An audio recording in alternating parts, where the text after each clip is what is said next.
afternoon. This session is called Hedging Europe, and I'm joined by a distinguished group of panelists. To my far left, I have two investors. We have Davide Serra, founding and managing partner at Algebris Investments, and Gj Papa-Markakis, managing partner and CIO at North Asset Management. And to my immediate left, David Hauner, head of EMEA Fixed Income Strategy and Economics at Bank of America Merrill Lynch Global Research. I want to start with the investors. The European crisis has been dominating headlines for the past 2 years. How have you navigated the crisis, and how are you positioned now? Davide. I think we have navigated badly because we mainly invest in financials till basically the decision of the central bank to step in and do its own function. So when the central bank #1 mandate is to keep the system liquid against proper collateral. In Europe, because of politic hearing, they decided for 3 months that there was no risk-free. So no one knew what the risk-free was.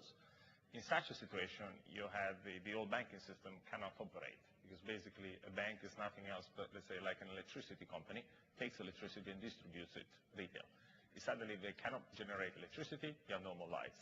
In a bank, they get liquidity from the central bank, and they lend it, and they make a spread out of it.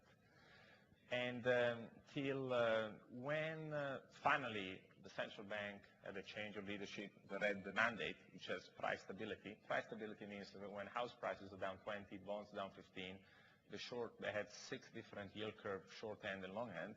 It doesn't look like they're fulfilling the mandate. So suddenly they decided to work all aggressively in December, and they came up with the LTRO, which is something the Fed had already been done 2 years ago. So suddenly the system has changed.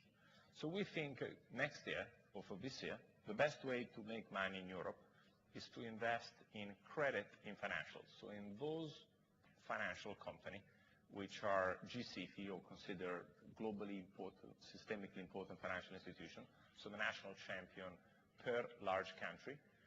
Secondly, in the credit component, so above equity. And the reason is because that's where politicians cannot do the bankers bashing, which they do at the equity level, at the employee level.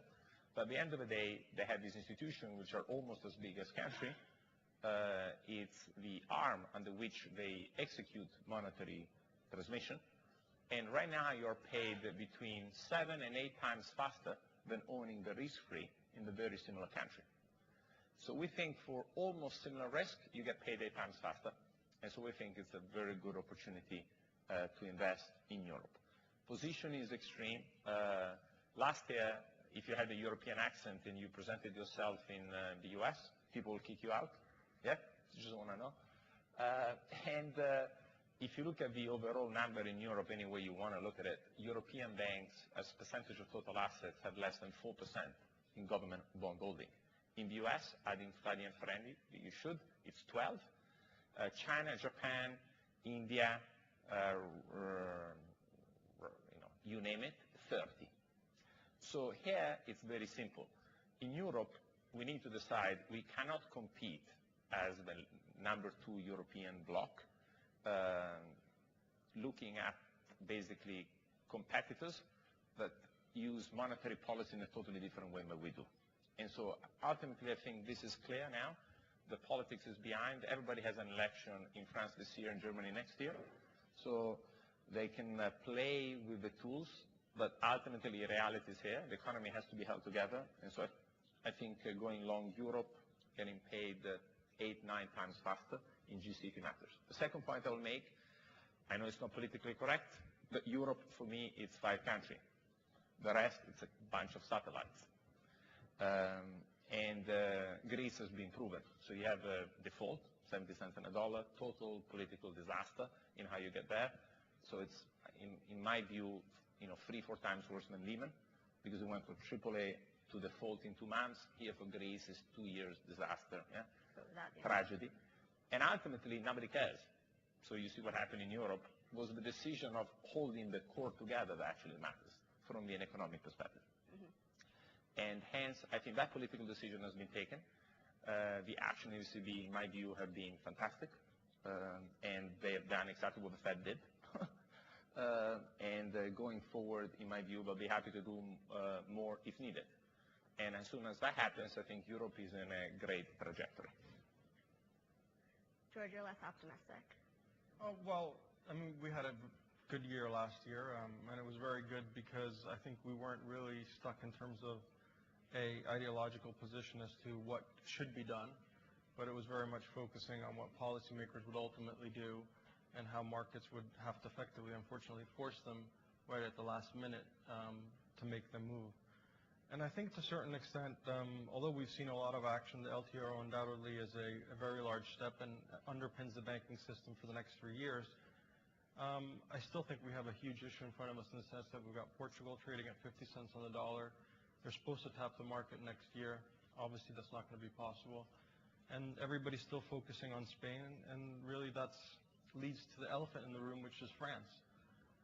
The French banking system still is exceptionally exposed to the periphery. France is not really undertaking any substantial reforms, and we have a significantly left-of-center candidate who's ahead in the polls and doesn't seem intent on taking any reforms. So I think in terms of the European crisis, the ultimate result is really very difficult to predict, whether we're going to go with some type of a common issuance or that we're going to have countries go out. But in my opinion, you're still going to see a lot of volatility. And that's what saved us last year. And I think that's another great source of revenues for us, or return for us this year as well. And so how are you positioned to take advantage of that? We're long volatility, both in foreign exchange and also in interest rates. We also have certain longs and shorts within the European sovereign space. And also, I think the most important thing is we're very, very conscientious of managing our position with a very tight stop loss. David, as a strategist, what do you see as the biggest risks facing Europe? Well, I think the biggest risks right now are threefold. First, US, second, oil, and third, what I would call impatience, which is probably the biggest risk, the biggest vice. Starting with the US, at the moment we have an increasing wave of optimism, of course. Our view as a house is very much more conservative. We do think that there will be a very significant amount of fiscal tightening in the US next year. This tightening has been legislated already. It amounts to 4.5% of GDP. It could only be removed if there were a very significant improvement in the relationships between the two leading parties in the US to get all of this tightening legislated away after the elections. We think that even in the most optimistic scenario, it is very hard to believe that there will be less than at least 2 percentage points of GDP in tightening. And that means that we expect next year US GDP to grow by 1.5%. So to the extent that Europe has benefited a lot from improved global sentiment, which clearly has been very much driven from the US is a risk factor. The second factor is oil. We think that despite the reassuring comments that we had just yet from Saudi Arabia, we do think the oil market is very tight, and that it can take the slightest disruption in supply will result in a significant further increase in oil prices. Now we know that, of course, especially the peripheral countries in Europe are very susceptible to high oil prices because they're relatively energy-intensive economies. And the last thing the European economy needs is an oil shock. So insofar as we do think that at some point this year oil is likely going to go to 140, we are very concerned about this risk. And this even leaves aside the potential risk of further confrontation in the Middle East. Third, and that's most important, the risk of impatience. What I mean by impatience is that the current policy setup which has been chosen to get out of this crisis is inherently unstable. You have used the LTRO to basically buy sovereign debt through the banking system. This works only, as we see in Portugal. This works only if there is a presumption that the sovereigns are solvent. If you look at debt projections going forward, even in the most optimistic case, it is very unlikely that the big sovereigns are going to be able to reduce the sovereign debt over the next few years. And in fact, the example of Spain, the example of the UK, which actually has a flexible exchange rate, shows how difficult it is to reduce the level of deficit in an economy which is in a deleveraging cycle. So it can take the smallest shock to, again, focus the markets. And the fact that Spain is widening now quite rapidly, again, shows that impatience, both on the investors' part, but also on the politicians' part, is a key risk because we will need years and years of patience, both on the investors' part as well as on the population side, to maintain the current policy approach. So, well, what does it mean in terms of investments? I couldn't agree more with George that the one thing that you need to be doing these days is to buy volatility, because it is ridiculously low considering all the risks that are out there. It's very hard to time when exactly there will be another round of major market disruption. I do agree with all the risks that have been mentioned on Greece, Portugal, France. It's very hard to say whether they will be really the source of disruption, insofar as it will very much depend on whether the U.S. will continue to grow very nicely, which might overshadow some of these risks. But it is very clear that at some point there will be, again, a very significant rise in volatility. I'd just like to follow up on what he said, which I think is, you're right, investors need to be patient. I think the problem as an investor that we face is that we don't have the ability to have patience when effectively we've had policymakers. You had Trichet last year saying no European sovereign defaults, and Greece defaulted. So we have a consistent U-turn by policymakers, which obviously then leads to an investor saying, well, I don't want to be part of this market. So I think that's a fundamental problem over and beyond the fact what you touched, which is that these structural deficits, especially in Spain and in Portugal and in the UK, but since we're talking about Europe, are huge. And you need a very long time. And it's politicians which have actually forced investors by taking those actions out of the market. So what would you like to see from policymakers? What would give you confidence? I was attending another conference, a Bloomberg conference in December, and I kind of repeated, there's really one thing you need. You need a true lender of last resort, which means that you're going to have which is not necessarily something I'm advocating, because I think that is financial repression, but you need a true lender of last resort like you have in the U.S. So they would buy every single bond that Spain, Portugal issues. Or you need to come with some type of common issuance. We're not at the point now where Spain, whatever reform Spain does, nobody's really cares, because these are reforms which are going to take many years to pay any dividends. You need to have an exceptional cheapening of the labor market, and you need to have a reorientation of the economy per se. I mean, Spain was very much focused towards or has a very large exposure to the property sector, so it needs to reinvent itself, and that takes many, many years. So in the meantime, you need that lender of last resort, or you need a common bond. I share this view that you need a lender of last resort, and I think Mario Draghi's action to read the ECB mandate and to say, I'm a lender of last resort to the financial sector no matter what, which is what he did, I think it's impressive. Secondly, in Davos, he made very clear, if needed, he's happy to do it 2, 3, 4, 5 times more, and at any more extension maturity.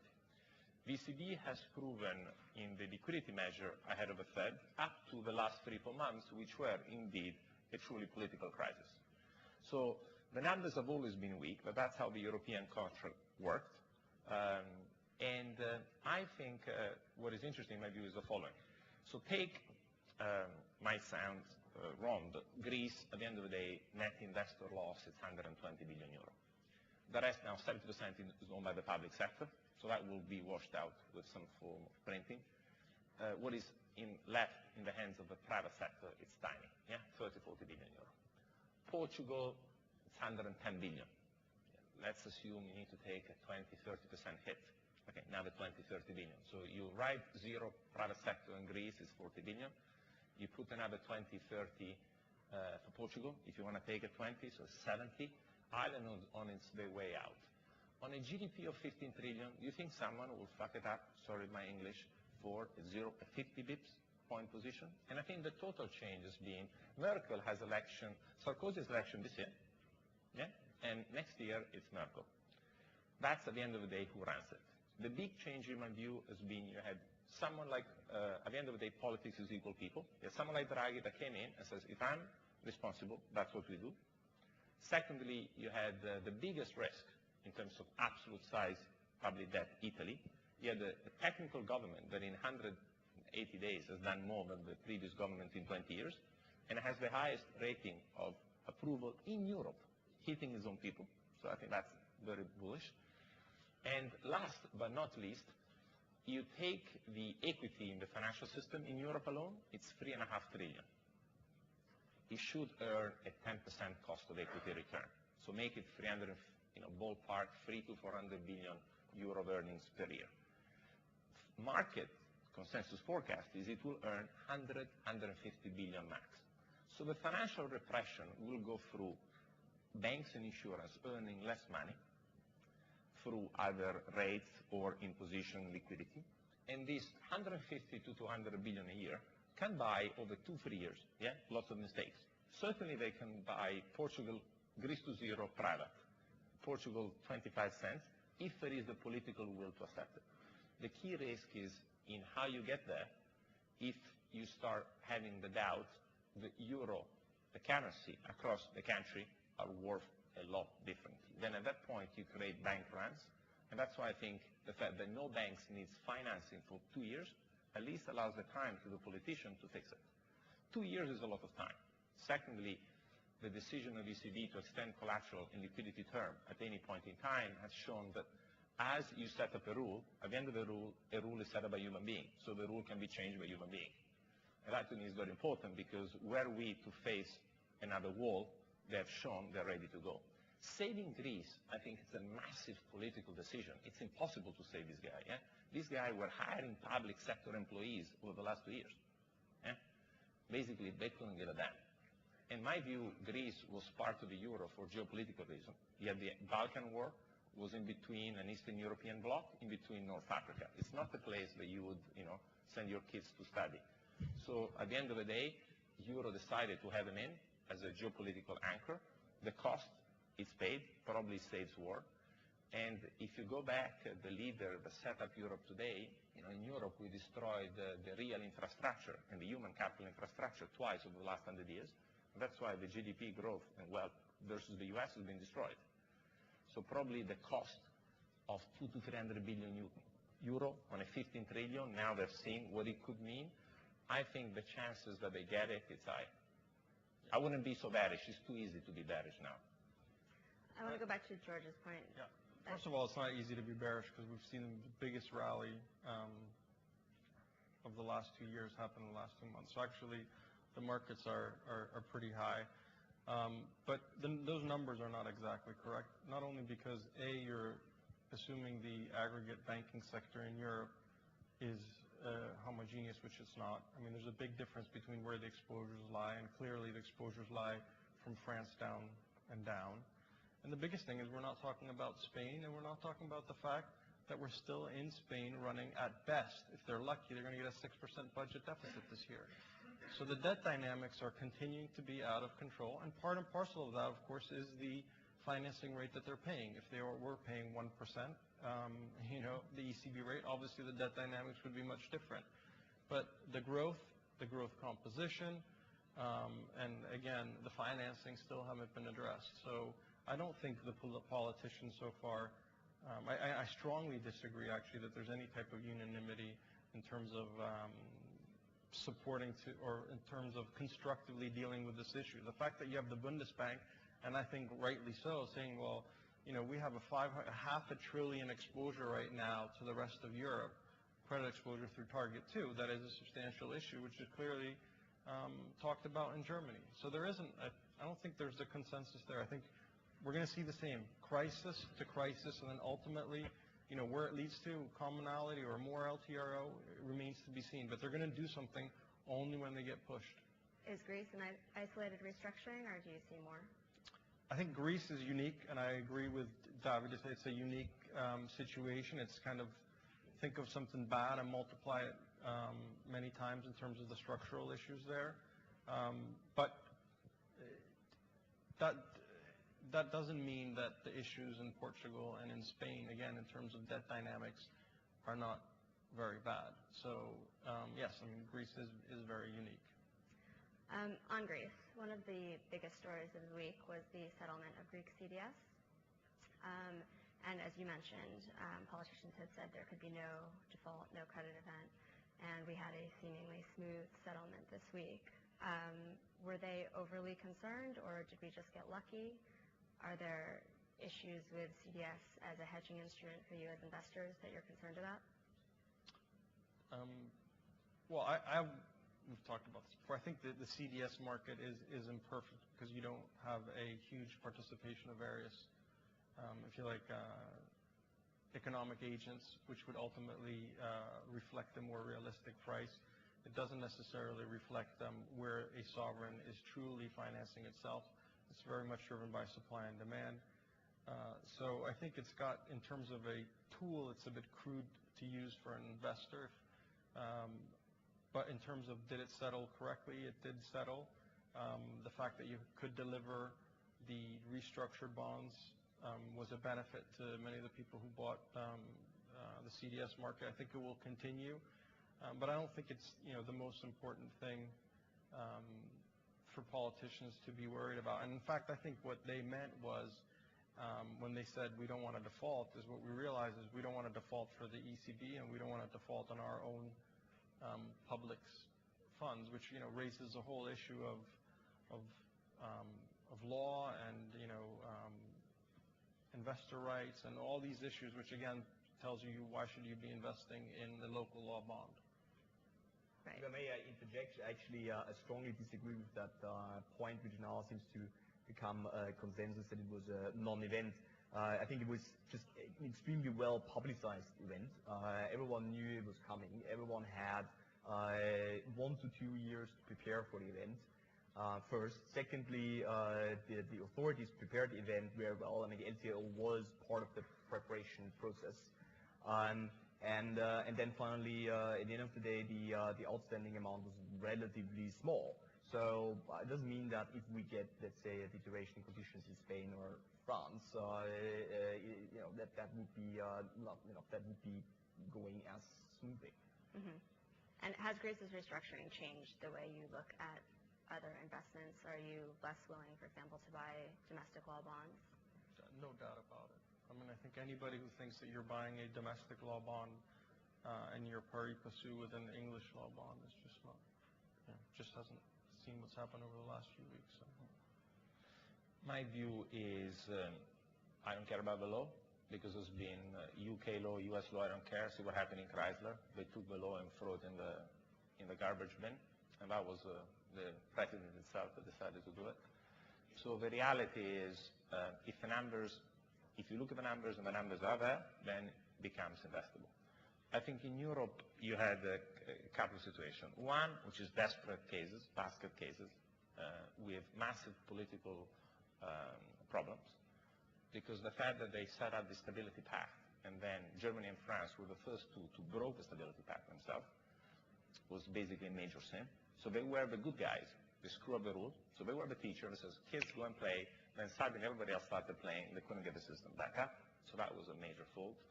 Secondly, today, ultimately, I think will have to be, it's a chicken and egg game, because if there is a breakup in Europe, every smart economist calculates up to 10 to 20% of GDP. That's massive depression, yeah? And I want to see who has the guts of saying, yes, I want a depression, and go and talk there. Third, it's obvious that the net beneficiary out of all the euro integration, as of any economist, has been Germany, because it's been running with euro 20% undervalued versus their competitiveness, where the Bundesbank would have liked it to be. So they keep on winning, and clearly within their clients are not as good creditors. Let's say like a subprime borrower in America, 50% of Americans are now FICO below 660, so half Americans in theory are subprime. Well, they're the one buying the stuff for the growth. And hence, I think the system holds, and it works, if there is liquidity that the central bank now has decided to give. And hence, I agree we'll have bumps. The issue is, would you have bumps where a French guy has to be worried if its euro is worth equal to a German euro? I think that one, in my view, has receded. If it's worth 1% more or less, who cares? The big difference is you start having capital flow because of safety. That would be my fear. Do you have contingency plans, though, for the possibility of a euro breakup? Just on that issue of CDS, I think it's important to note, because we talked about politicians and how it was a success. I think actually that's a big problem. If all of a sudden politicians are thinking, oh, this Greek restructuring was a great success, why don't we try it on in Portugal? And then that just is going to again, accelerate, I think, the domino effect. And I think that's where we are right now, where politicians think that we can actually default on a country, it can go down smoothly without taking into account the cumulative effect. This Greece situation, no matter how you cut it, means that the private sector is in a worse situation, and in particular the banking sector, in terms of losses. And the same will happen with Portugal. These LTROs should be stressed that effectively you're increasing the risk of the Spanish banking sector should actually Spanish banks not default, should Spanish bonds, not the government default, but actually just the price start moving against it, which means that it needs to post more collateral. So you're actually increasing the risk with all these LTROs. And you know, so I'm not sure politicians appreciate, you know, the Pandora's box to a certain extent that they've opened with this Greece default. And in terms of your question was, you know, what we're doing. I think I'll just go back, and I'll be very quickly and leave it for. I think, again, you have to be nimble. You have to be non-ideologically committed in terms of what the end game will be, and you have to be long ball. And just quickly, we're running out of time. What are some of the lessons from emerging market crises that investors can take away here? Yeah, that's a topic that we did have a lot of work on, because indeed emerging market currency crisis can provide numerous lessons. I would just pick two which I think are particularly interesting. One is the political economy, as we economists call it, of devaluations. I mean, devaluations are typically, they are part of a political process. And at the end of the day, it's while devaluations typically look like there's some sort of accident, there is, in most cases, there's a rational decision, right? Because the country can decide to what extent it wants to defend the currency and how long. But there's a distributional issue here. So basically, what it boils down to, when you look at the history of emerging markets, is that that it is a matter of how high is unemployment and how high are financial assets of households.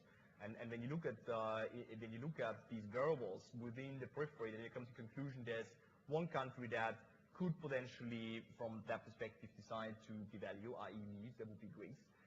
But for the rest of them, the fact that households' financial assets, which would significantly be devalued by such a move, are very, very substantive, argues strongly, from a political perspective, strongly against such a move. The other lesson is really that if you do devalue, then you still need to maintain austerity. Because otherwise, you run loose fiscal and monetary policies, then very quickly in the past, and that was not the case only in emerging markets, but also indeed in the Mediterranean countries that in the past had a number of devaluations, the competitiveness gain disappears very fast. So in other words, let's say, you know, again, picking the specific Greek example, if Greece wanted to leave the Eurozone, then it would still have to run tight policies, and beyond the fact that it would still very likely need an IMF program. So you would basically, you would front load even more pain for a dubious long-term gain, and thus, you know, we would think that it would almost amount to a completely irrational political accident for the country to decide to exit the Eurozone. Let's just see if we have a question from the floor for this particular panel. Don't see a hand. I've got one quick one there. I don't see how this movie ends well with Greece. The numbers don't seem to work. They can't meet the targets. If they continue to fail to meet the targets, why would Germany continue to write the check? And why will you not end up in the situation where Germany effectively says to Greece, somehow, we will maneuver you out of our common currency union? Unless you think Greece can make the targets. Or that Germany is willing to pay checks to someone who isn't doing what they said they would do. But what exactly do you gain if they go out of the euro? You win the election as Angela Merkel the year after next. All right, okay. So you're not getting your money back. You're just winning, I mean, short-term political. I think I take the opposite view. If you break the monetary contract, you create a massive depression because you have immediately capital flows without the euro that you can contain. So you cannot be a net exporter bringing your, German public debt to GDP, if it were to properly account KfW, it's 115% of public debt to GDP. These are the numbers. Now, in France, Cassa Deposito e Consignazione is fully consolidated, and Cassa Deposito e Prestiti in Italy is fully consolidated. So accounting gimmicks as a German public debt is low.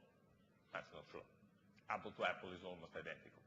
So the reality is you have free trading counterparts, which are the core, and the idea that you can immediately, by letting 9 million people, which have no borders with the rest of the euro, infect the core, it's mad. At the end of the day, it will be a pure economic decision. And Greece, de facto, has the fact that they have 7 people declaring more than €1 million, and they have the highest percentage of Porsche, Cayenne, per capita. The fact that only in the banking system, on their own annual reports, they had 21 people declaring more than €1 million. To me, Greece is not a state. It's a bunch of crooks that doesn't declare on their own law. So if they don't want to execute the law, there's nothing you can do. That's already a failed state per se. So then eventually it will be up to the young people, which are getting fed up, because the young guys, in Greece, they couldn't steal any money. They just were born 20 years ago, and now they're left with a package.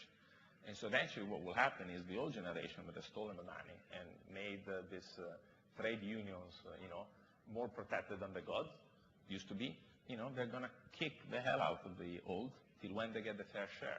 And hence, I think, for the remaining private debt outstanding, which is 30-40 billion euro, you don't want to create the idea that euros are worth a lot differently inside the eurozone.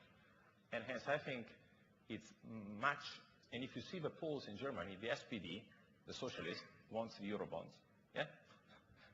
And it's more likely that you go towards keeping euro together in the economy rather than saying you're not good enough and then the next year you get a -5 GDP, where everybody loses. But in my view, at the end, that's probably going to be the most rational decision. You might have some drama, it will be a nightmare, you'll have volatility. 3 years from now, you do a new conference, am I going to get peseta, lira, and French francs?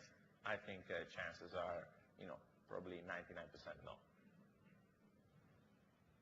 Yeah, I can just underscore all of these points. We just add that the expected return for Germany of removing a small country from the Eurozone, I think is very significantly negative. Because what you save is some amount of transfer, but what you can potentially put at risk is the existence of the Eurozone, because it's very clear that, as George mentioned earlier, the moment where you open the Pandora's box, which is basically that this is one currency, you are going to get massive deposit flight in Portugal, and depending on where the fiscal consolidation stands at that point, also potentially in Italy, Greece, Ireland, or Spain. So you can quarantine PSI, but you can't quarantine Euro exit. It would take the whole crisis to a next level, which is going to be even harder to contain because no bailout in the world will probably bring back that confidence which is necessary for people to keep their own currency in their local bank. You're gonna get very significant deposit outflows, as you saw it, by the way, also in Italy and in Portugal during some periods of this crisis. It happened very quickly. Confidence was restored, but if you do open the Pandora's box of potentially removing some countries from the currency area, then it's going to be very, very, very hard to prevent this deposit flight. And the one other thing I would add is that while Germany might save a little bit in terms of transfers, let's bear in mind that German exports to the rest of Europe are still 30% of GDP. We're talking a lot about more exports to China, but the truth is that the largest export market is still the European Union. So very clearly, Germany would face very significant costs in terms of wealth if it basically pulled out the rug under the continent. And third, of course, Germany would also lose very substantial amounts of financial assets insofar as countries that leave the Eurozone will probably face a wave of private sector default as well. So I think, again, it's about, to the extent that politicians tend to have a very high discount rate, so i.e. They value near-term gains much higher than future gains, I think it would almost amount to an irrational political accident to take such a decision. So we've run over. Join me in thanking the panel.